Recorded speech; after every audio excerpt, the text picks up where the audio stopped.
that minimal life. It's a coaching business. Okay. So we're all here today, obviously, because of clean energy, right? Surprise, surprise. But the cleanest energy that you use is what you actually don't use. Thanks, Blue Land Cleaning commercial, for pointing that out.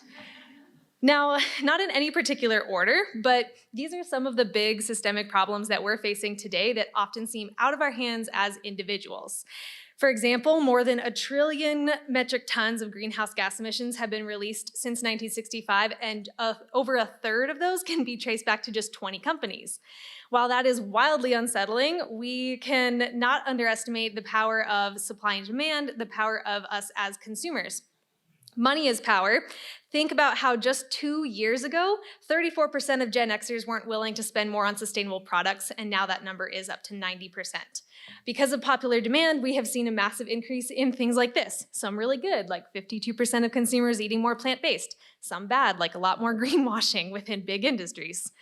We need to bring yes and into the conversation. Bill, if I learned anything from my short time in improv, it's yes and. Yes, we need policy change. Yes, we need renewable energy, all these things.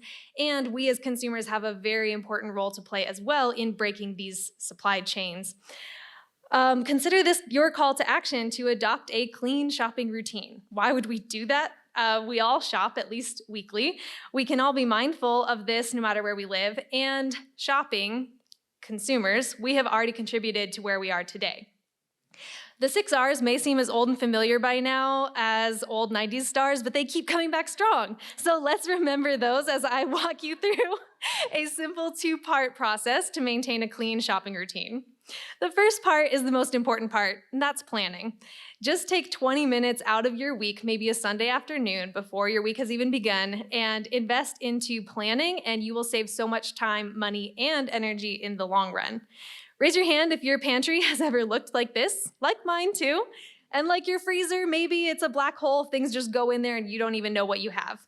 In this planning time, shop your kitchen first and you will save 100% of the cost and emissions of items that you are not going to keep buying. Consider that in 2014, out of the 258 million tons of waste produced in the US, more than 63% of that was related to food packaging, and most of that is not recycled or composted. So let's not contribute to more of this problem. Also consider in your planning to add more plants into your diet. Eating more plants is the most important thing you could do as a consumer. 1 day out of your week of no animal products saves more greenhouse gas emissions than if you were to eat locally every single day. Once you've made your plan, your grocery list, give it one final scan. Is there anything that you could actually do without? Is there something you could DIY this week, like maybe learn how to make your own hummus rather than buying it prepackaged? If you're not grocery shopping, what could you be buying secondhand? That brings us to the second part of the 2-part process, which is shopping. Like I said, planning was the hardest part. It takes time and dedication, and it's a habit that must be built. But shopping, not all of us can go out and buy an electric vehicle or something like that tomorrow, but we can greatly reduce our greenhouse gas emissions, even up to 50% just by trip chaining, so batching all of your errands along one most efficient route. And 65% of that can be reduced with grocery delivery because essentially they're doing that for multiple people at the same time. If you're shopping online, you can produce less emissions potentially than in-store shopping if your e-tailers are working towards things like being carbon neutral, bundling multiple orders, reducing packaging, and if you, as the consumer, allow for longer shipping times. When you're in the store, if you have access to things like bulk bins or just buying in bulk, it saves on individual packaging, but of course, stick to your plan so you don't buy more than you can actually consume. And be sure to shop the perimeter of the store to avoid more processed and packaged foods.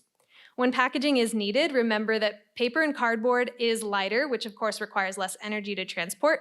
It can only be recycled about 3 to 6 times. Glass and metal is heavier, but it is infinitely recyclable. And as we all know, plastic is the devil, so stay away from plastic. It is hardly even recycled. It sticks around forever into tiny microplastics. And this number shocks me, but just please reuse your bags. Bring your own reusable bags. And let's hold a moment of silence for those bags. Okay, back to yes and.